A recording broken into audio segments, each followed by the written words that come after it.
I want an open relationship, and I'm starting tonight with your best friend. I replied, okay. Then I immediately invited my gorgeous, wealthy ex, whom she's jealous of, over for the weekend. Now my wife is begging me to kick her out. I, 35 male, am still trying to process the absolute audacity. So picture this. Last Thursday night, I'm making dinner and my wife, Catherine, 32, walks in. We've been married 5 years, together for 8. Things haven't been great lately, a bit stale, maybe, but I figured it was just a rut. Normal marriage stuff, right? Wrong. She stands there, arms crossed, and drops this gem, Catherine, Patrick, we need to talk. I'm not happy. I feel trapped. Okay, what's going on? We can work on it. Therapy. A trip? No, it's more than that. I've been doing some thinking. I want an open relationship. I just stared at her. Open relationship? Where the hell did that come from? Before I can even get my thoughts straight, she hits me with part 2. And I want to be honest, I'm starting tonight with Alexander. Alexander, my best friend since college, the guy who was best man at our wedding. The sheer betrayal hit me like a freight train. I felt the blood drain from my face. For a second, I genuinely thought I was going to be sick.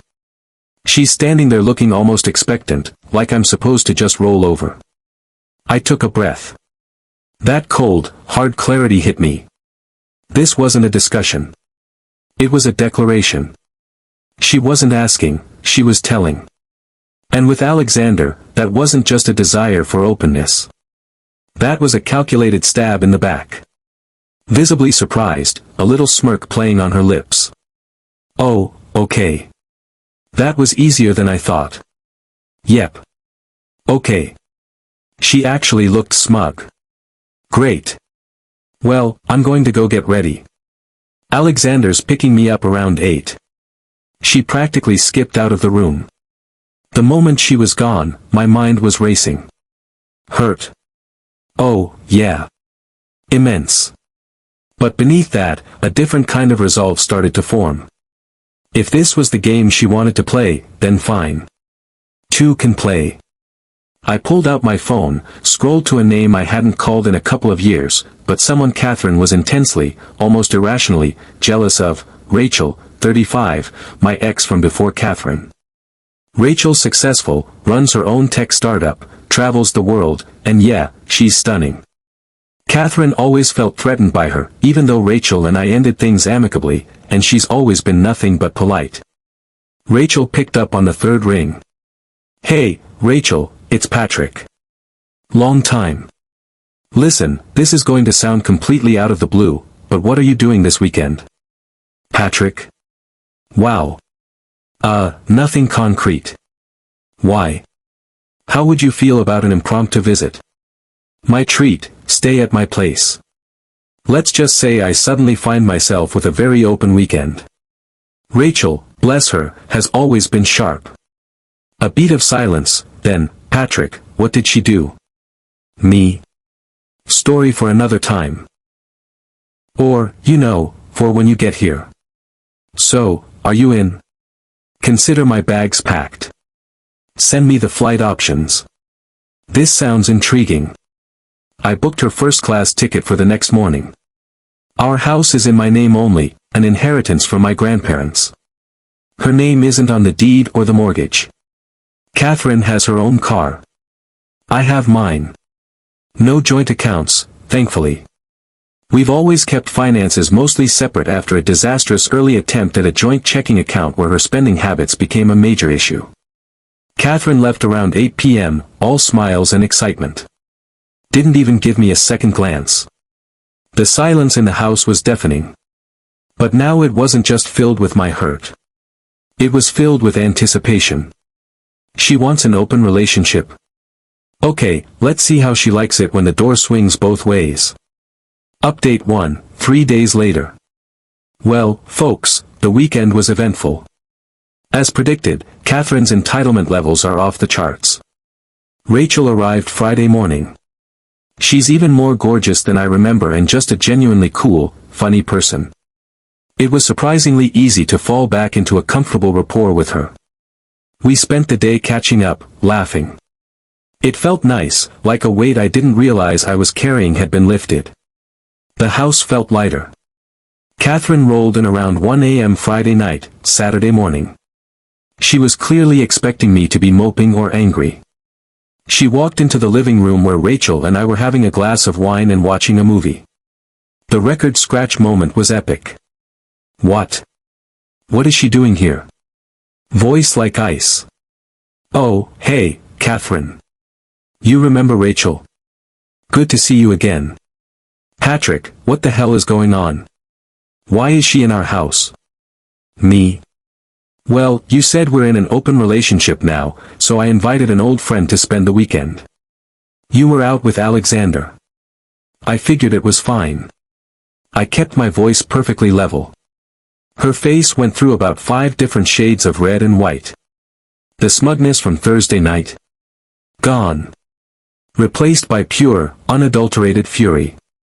An open relationship doesn't mean you invite your ex to stay in our marital home without even discussing it with me.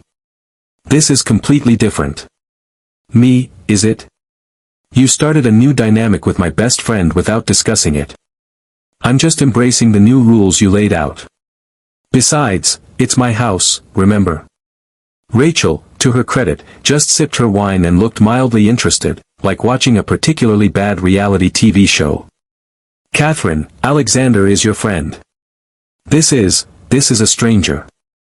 Rachel is hardly a stranger, Catherine. And Alexander is my friend whom you decided to sleep with. Potato, potato. She started sputtering. You can't do this. This is disrespectful. I live here, too. And you're welcome to live here under the new terms you established. Rachel's my guest for the weekend. She actually stomped her foot. I want her gone now. That's not going to happen, Catherine. She's my guest. You went out with Alexander. I have company. Seems fair to me. Rachel then chimed in, calm as can be. Catherine, I assure you, I have no intention of overstaying my welcome. Patrick invited me for the weekend. I'll be gone Sunday evening. Catherine then turned on Rachel. You planned this. You're trying to break up my marriage. Rachel, actually, from what Patrick's implied, you seem to be doing a fine job of that yourself. I'm just here for a friendly visit. Catherine then stormed off to the spare bedroom. Our master bedroom suddenly not appealing to her, it seems, and slammed the door.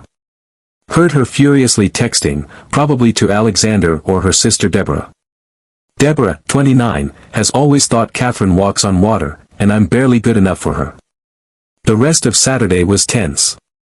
Catherine refused to be in the same room as us. She'd glare if she passed us in the hallway. Rachel and I mostly ignored her and went about our day. Went for a nice brunch, a walk in the park. When we got back, Catherine cornered me in the kitchen. Catherine, you have to make her leave. This is humiliating.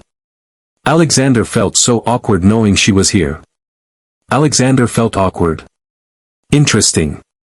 Did he feel awkward when he was with my wife? That's different.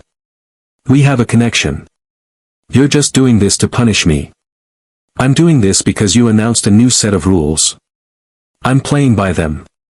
You don't get to dictate that they only apply to you. She then tried tears. Don't you love me anymore, Patrick? How could you do this to me? Me? The real question, Catherine, is how could you do what you did with Alexander of all people and expect me to just what? Be okay with it and sit at home alone? No answer, just more glares. Rachel leaves tomorrow afternoon. Catherine has been making passive-aggressive comments non-stop. She even accidentally spilled her coffee near Rachel's luggage this morning. Thankfully, nothing got on it. The entitlement is astounding. She genuinely believed she could unilaterally change the terms of our marriage, betray me with my best friend, and I would just accept it while she gets to control all aspects of this new openness. Nope, not happening. Let's see what tomorrow brings. This is far from over. Update 2, a week after Update 1. So Rachel left last Sunday as planned. The moment her Uber pulled away, Catherine pounced. Catherine, right? She's gone. Now we can talk about this properly. You got your little revenge tantrum out of your system. So the open relationship thing, obviously it's just for me. You overreacted. I just looked at her. The sheer, unadulterated gall. Me, Catherine, there's nothing to talk about regarding that. You open this door, it stays open or it closes for both of us permanently, as in, we get divorced. Don't be so dramatic. You wouldn't divorce me. And I'm not giving up Alexander. He understands me. The next few days were a masterclass in passive aggression and entitlement. She'd talk loudly on the phone to Alexander in front of me, saying things like, "Oh, Patrick's just being sensitive. He'll get over it." She invited Alexander over to our house for dinner on Tuesday. I was in my home office and I heard them laughing in the kitchen. I walked out. Alexander had the decency to look a bit ashamed. Catherine just glared, defiant. Me? Alexander? I think you should leave. You can't kick him out. I invited him. Me? It's my house, Catherine. And he's no longer welcome here. You want to see him? Fine. See him elsewhere. Not under the roof I pay for. Alexander, to his credit, muttered an apology and practically ran out. Catherine was furious. You're trying to control me. This is what I was talking about. You're so possessive. Then came the dirty tricks phase. On Thursday, I got a call from my boss. Apparently, an anonymous email had been sent to HR claiming I was emotionally unstable and creating a hostile environment at home that was affecting my work. The email hinted at erratic behavior and potential substance abuse. It was clearly designed to cause maximum damage to my career. My blood ran cold. This was a new low, even for her. Thankfully, I have a good relationship with my boss and HR. I calmly explained that my wife and I were going through a severe marital crisis initiated by her and that these accusations were baseless and retaliatory. I even offered to take a drug test on the spot. They were understanding, saw it for what it likely was, but said they'd have to document it. It was humiliating. That evening, her sister Deborah showed up, full battle axe mode. Deborah, Patrick, Catherine is a wreck because of you. First, you embarrass her with that woman. Then, you kick her new partner out, and now you're threatening her. She needs support, and you're just being cruel. Deborah, with all due respect, Catherine blew up our marriage by sleeping with my best friend and then demanded an open relationship on her terms. She sent a malicious email to my work. I'm not being cruel. I'm reacting to her actions. Alexander makes her happy. You should want her to be happy. You're supposed to support her through this transition. Me support her cheating on me and trying to ruin my career?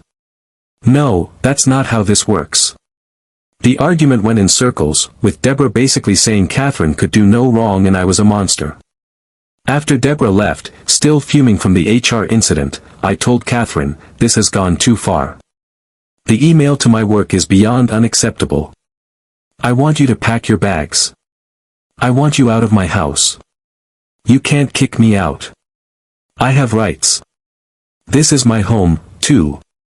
Me? Actually, no. The house is solely in my name. You're not on the deed or the mortgage. I've consulted a lawyer. You have 24 hours to pack your essentials. You can arrange a time to get the rest of your things later. The look on her face, priceless. Panic, then fury, then tears. The works. Catherine, you're doing this because of Rachel, aren't you? You want her to move in. Me? I'm doing this because you betrayed me, disrespected me, tried to damage my career, and have shown zero remorse. You made your bed with Alexander, Catherine. Now go lie in it. She started screaming then about how I was heartless, how I'd regret this, how she'd take me for everything I had, which legally isn't much since we have no joint assets of significance and the house is premarital, essentially. I just stood there. 24 hours, Catherine. This isn't just about the open relationship anymore. This is about a fundamental lack of respect and a willingness to actively harm me. The revenge isn't just inviting Rachel over. The revenge is me taking back my life and my home and showing her that actions have severe, unavoidable consequences. Final update, 2 months later. It's been a wild couple of months since I gave Catherine the ultimatum. Peace and quiet have mostly returned to my life, and damn, it feels good. Catherine did not take the 24-hour eviction notice well. There was yelling, sobbing, a call to her mom, who then called me to tell me what a terrible human being I was. Standard stuff, but I stood firm. My lawyer had already drafted a formal notice, which I handed to her. She eventually left, taking her essentials, and a week later, her sister Deborah and their mom came for the rest of her stuff. It was a tense pickup. They tried to argue to claim things that weren't hers. I had a friend there as a witness, and we just stuck to the facts. If her name wasn't on it or she didn't buy it with her own money, with proof, it stayed. They left, muttering about how I'd get what's coming to me. Alexander, my now ex-best friend, tried to reach out a few times. Apologies, excuses. I didn't know it would blow up like this. Catherine can be very persuasive. I blocked him everywhere. The betrayal from him cut almost as deep as Catherine's. Some friendships just can't be salvaged. Catherine predictably moved in with Alexander. Heard through the grapevine that lasted all of 3 weeks. Apparently, Catherine, without the comfortable lifestyle I provided and with the expectation that Alexander would now cater to her every whim, wasn't as appealing. Plus, Alexander's small apartment was a far cry from my house. The connection they had seemed to evaporate pretty quickly when reality hit. She then tried the legal route. Got a letter from some ambulance-chasing lawyer demanding spousal support and half the value of the house. My lawyer shut that down hard and fast. Pointed out the house was an inheritance, non-marital asset in our jurisdiction, the short duration she actually lived there post-inheritance, our separate finances, and for good measure included a copy of her initial, open relationship with Alexander starting tonight, declaration and a summary of the anonymous, but obviously from her, email to my HR department. Their response? Crickets. I told no one where I was, not even the people I worked with. I became a whisper in a new place. And it was beautiful, until the envelope came. A heavy one. No return name, just an embossed seal, Dunridge and Loan LLP. At first, I thought they'd found me. Maybe Mom had hired someone. Maybe David was trying to sue me for emotional damage. I stared at it for 20 minutes before opening it with a steak knife. Inside, 2 pages, one formal, one personal. Formal. This notice is to inform you of the passing of Mr. Robert H. Graves. The decedent's final will and testament has been processed. Personal. Mr. Graves has intentionally left no assets, property, or inheritance to Nathaniel Graves. This is not a clerical error. There it was in black ink. A final verdict from a man who spent his life humiliating me in public, then pretending I was too sensitive in private. He was gone. And in the final breath of his legacy, he made sure the paperwork reflected his pettiness.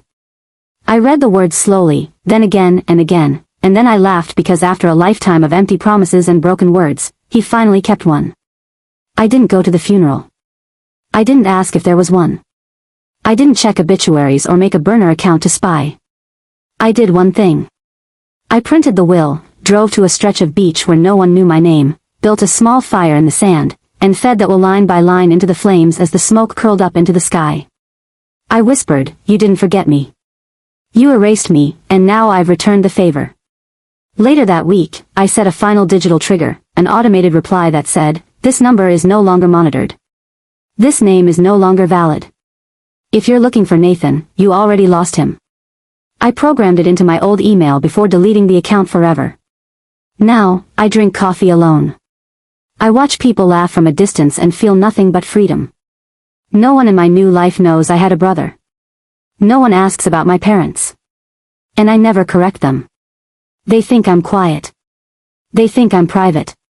But really, I'm clean. I carry nothing that wasn't built with my own 2 hands. And every morning I wake up to stillness. I remember what it felt like to be needed only when someone else fell apart. Final line. They wanted to bury me in obligation. I chose silence not as punishment but as survival.